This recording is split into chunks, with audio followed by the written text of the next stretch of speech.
وأمر ما لقيت من ألم الهوى قرب الحبيب وما إليه وصول.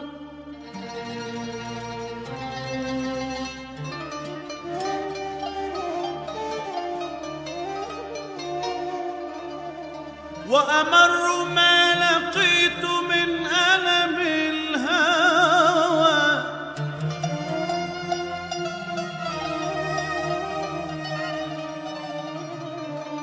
قرب الحبيب وما إليه وصول. كالعيس